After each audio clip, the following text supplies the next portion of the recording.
To complete the most significant news for this day, Y News continues. Here are the top stories.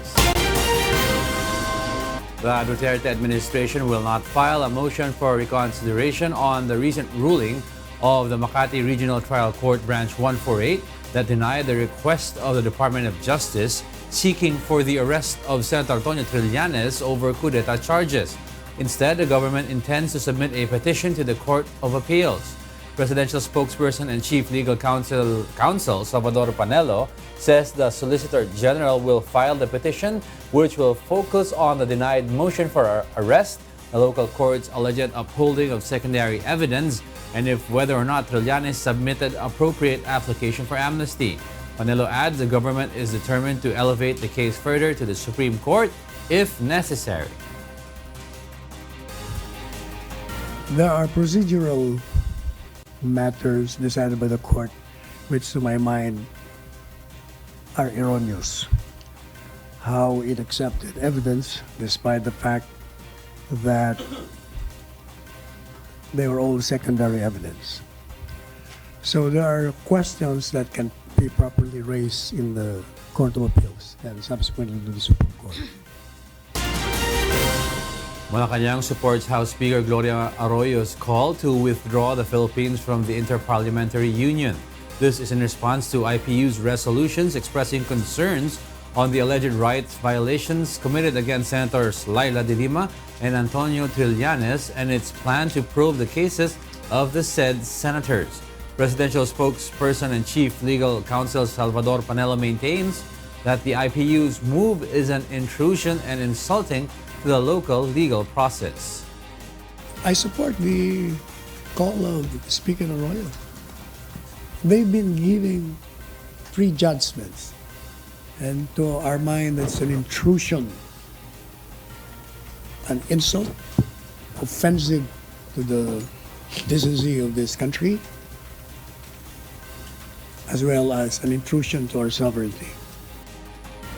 But some senators are opposing the proposal, calling it premature and despairing. Senator Panfilo Lacson also said that withdrawing from the IPU would imply that the Senate acknowledges the political persecution of opposition senators. Senate Minority Leader Franklin Drilon also said that the international body should not be punished for performing its duties. The IPU has visited the Philippines in 2017 for a fact-finding mission on the case of detained Senator De Lima. It has 178-member parliament since it was established in 1889. The Metro Pacific Tollways Corporation is planning to set up additional toll collection points in strategic areas along the North Luzon Expressway, the Subic-Clark-Tarlac Expressway, and the Manila-Cavite Expressway. The plan is expected to ease the flow of vehicles and shorten queues of motorists at toll plazas.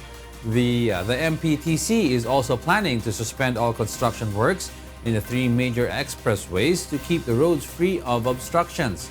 There will also be patrol teams to manage traffic flow on ground and motorist camps in strategic areas along the thoroughfares where motorists can avail of free Wi-Fi access, drinking water, and first aid treatment or basic mechanical services in case of road emergencies. The MPTC also reminds motorists to make sure they enter the proper toll gate to avoid delays. Yung po namang mga toll plazas natin, may mga malayo pa lang makikita na natin yung mga signs, no, yung mga green arrow. Kung cash payer ka, doon lang po natin, yun lang po ang tumbukin natin mga toll lane. The implementation of the suggested retail price for rice will take effect at a later date, October 27. Agriculture Secretary Manny Piñol announced the change in plans today when it was scheduled to be implemented.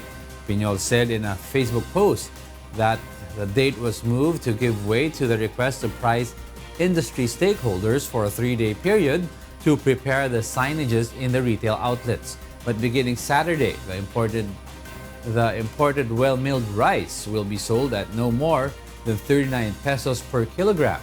Imported premium rice at 43 pesos, the Philippine regular milled at 39 pesos, and the well-milled at 44 pesos per kilogram.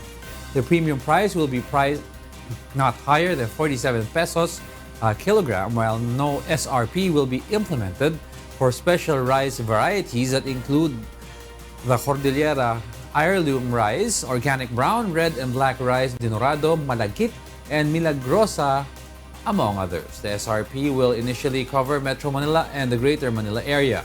Rice labels will also be standardized, and names like Sinandoming, Super Angelica, and Yummy Rice will be prohibited. There's no order in the market. Everybody is selling fake dinorado. People are claiming Sinandoming na wala namang rice variety ganon. Walang uniformity yung market. Sa kabila 60, dito sa kabila 40. Bureau of Customs Commissioner Isidro La Peña suspects that drug syndicates may be behind the attacks against him and his agency. This is following the discovery of 4 magnetic lifters in Cavite, allegedly containing billions worth of smuggled shabu, noting that a fact-finding team was immediately formed to investigate the officers assigned on it. La Peña also believes that drug syndicates have penetrated the government and that they exist in the BOC, in PIDEA, and other branches of the government based on the matrix recently shown by President Duterte. He also believes that the issue is being manipulated to divert the attention away from the drug syndicates. The customs official, however, reiterated that he will not resign and he will continue to effect reforms in the Bureau. There is no doubt that these attacks against me and the officers, men and women of the Bureau of Customs, is well-funded and coordinated attack to undermine the reforms. PNP Chief Oscar Albayalde orders all police units across the country to tighten their security against possible attacks of the new People's Army. This is following a series of armed offensive activities mounted by the rebels to collect more weapons and equipment. Albayalde says that based on documents recovered by the military, the NPA is planning to implement an Operation Supermarket, which aims to attack undermanned police and military stations to steal firearms. The Reds are also allegedly planning to target military assets and intel operatives, as well as mining companies and several government projects under various coded operations. Authorities believe that the increased activity by the communist rebels could be part of its tactics to project an image of strength and to boost its extortion activities in the 2019 midterm elections. This is all to show that they are still a force to reckon with. Parang gusto na lang ipalabas na medyo malakas pa sila. Pero sa totoo, sila ay mahina na. Meanwhile, a fisherman from Negros Oriental was rescued in Sulu after being adrift at sea for nearly a month. Dante Amento tells us why. Fisherman Arnel Perocho, 32, was sailing from Palawan last September 28 along with other fishermen when the spark plug of his boat malfunctioned. Strong winds and waves swiftly carried him away and he lost sight of his companions. His compass also destroyed, leaving him unable to tell which way to go. Arnel was originally from Bayawan City, Negros Oriental. He and his companions on board 8 fishing vessel sailed to Palawan last September 15 to go to their mother fishing boat, LDBit 888. They stayed and caught fish there for 5 days before they navigated the waters toward the coast of Negros. But rough waters and his busted banca hindered him from sailing swiftly along with his companions, leading him to float for days. He survived on eating seagrass and drinking rainwater he collected. Na kuan mo no wake akong spark plug ba. Daso na naiunos yung sugay kay hangin. Bahid ko. Sige makapaandar ako sa akong makina, patay. Daso nang gumpas po na ako, naguba akong gumpas. Asang kuan dito po nang kuan lubos kumpas. Amo ko nakadunggo ko sa kuan Sulu.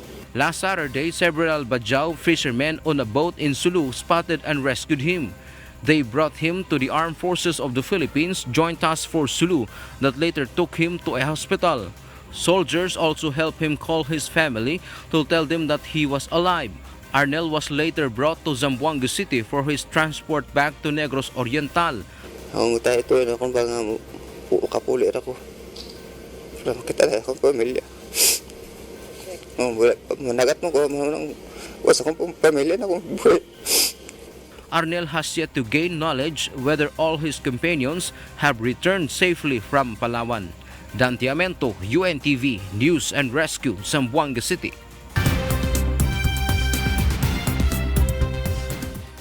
And for the news abroad, here's Kath Dumaraos live from Bangkok, Thailand. Good evening, Kath. Good evening, Diego. Brazilians weigh in their options and gain ahead of the second-round presidential vote on Sunday when they are poised to choose the next leader of the South American country. Beverly Saison tells us why. The end to Brazil's most divisive presidential campaign since the end of military rule 3 decades ago is within sight, as voters will decide Sunday who will lead their massive South American country. The polarization that the election has brought to the country is evident when Brazilians are posed with a simple question: who will you vote for? The answer often comes in the form of what each person is voting against. Desde o primeiro turno já votei no Bolsonaro. Eu nem ia votar nessas eleições. From the first round, I voted for Bolsonaro.